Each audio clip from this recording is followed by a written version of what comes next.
Cost of Victory, Book 1 of the Unseen Scar series by C.R. Saxon. Chapter 16. Glass in one hand and small plate in the other, John walked down to the gardens. Ferdinand always hid away in one of the mazes. For some reason, his heart stopped and he nearly dropped the food. On the ground lay the skeleton. John lost count of how many times he found Ferdinand passed out at the hospital. Running feet slowed as he got closer. Did Ferdinand not faint? Studying his ally, the scene was actually sort of cute. The pleasant expression on Ferdinand's face was unusual. One bony arm was used as a pillow, the other draped across his violin case as if it were a rigid stuffed animal. Setting the food down a safe distance away, John gently woke up Ferdinand, and it was hard. I didn't know he could sleep peacefully. But he had a job to do. Since his ally was leaving, he needed to make sure he was on the right track. Ferdinand stretched. A complaint was on his tongue until he remembered where he was. Between seeing John and not remembering lying down, he was bright red. Cackling filled his mind. Why is John out here? Doesn't he have better things to do, like being coddled by his family?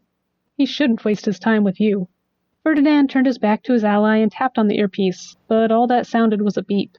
Cruel laughter bombarded him. The air around him vanished. His heart beat out of control. Now what are you going to do? I brought lunch. John tried, and was ignored. Since arriving, Father Artemis prepared Ferdinand's food. It was easier to stomach than John's, though he ate little. The portions were huge. How do they eat so much? But they were giants. Maybe their food needs increased exponentially. Death by food. You haven't tried that one yet. Stop ignoring me. John grabbed the skeleton and forced Ferdinand to face him. You haven't eaten today, so you're eating now. I made it myself this time. Ferdinand cringed between the needles and those words. But he didn't say anything. Being sick after meals, he deserved worse punishment. Yes, much worse. After the months he'd been there, Ferdinand was sick of many things. He was sick of the admiration. He was sick of their constant praise. He was sick of all the death. But in this moment, he was sick of John pestering him about food. So he turned his ally's intentions into another kind of punishment. Jaw set, Ferdinand ate till his stomach rebelled. That memory lingered as Ferdinand studied the plate shoved into his hands. That'll be easy for you to eat, and it's not much. He must have hated making this. John's tone unleashed a flood of guilt. Making such a bland, unappealing dish must have irritated the Dinta. Still, it turned his stomach. There was one part of the meal, however. Steamed milk smelled faintly of mint and honey. There was something familiar about it, something comforting and warm. Bowing his head deeply, Ferdinand took the cup. I've caused enough trouble.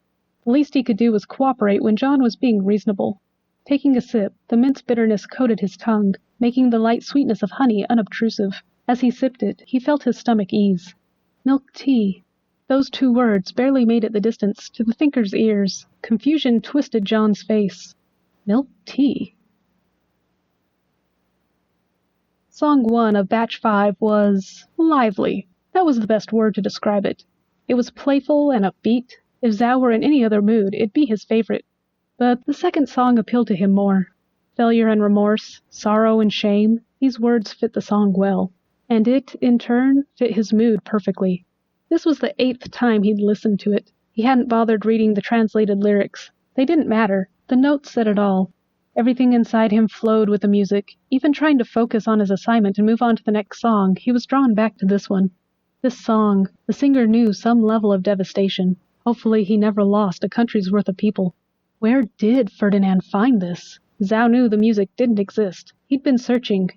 Songs that elicited these feelings were improper, and it had lyrics. He couldn't find a single religion with music like this. Only songs used for worship were allowed lyrics. All else was banned by the council. Which was too bad. He could use a gospel that accepted these kinds of emotions right now. Zhao wasn't the most devout member of his parish, and that stupid plague all but destroyed his belief in a god, just or otherwise. But this song, Ferdinand's music, his soul cried out the tunes and gave him the release he needed, refreshing his mind enough to focus on something, even if it wasn't the most important thing. Pulling his resources to find the scientist responsible for the cure, and possibly the plague, Zhao listened. As he listened, he started thinking that maybe, just maybe, a god did exist somewhere, and was using this to comfort him. The boat ride didn't take long. Neither did the drive to North Chuzo's capital city. It wasn't that the trip was short. It took the better part of 2 days.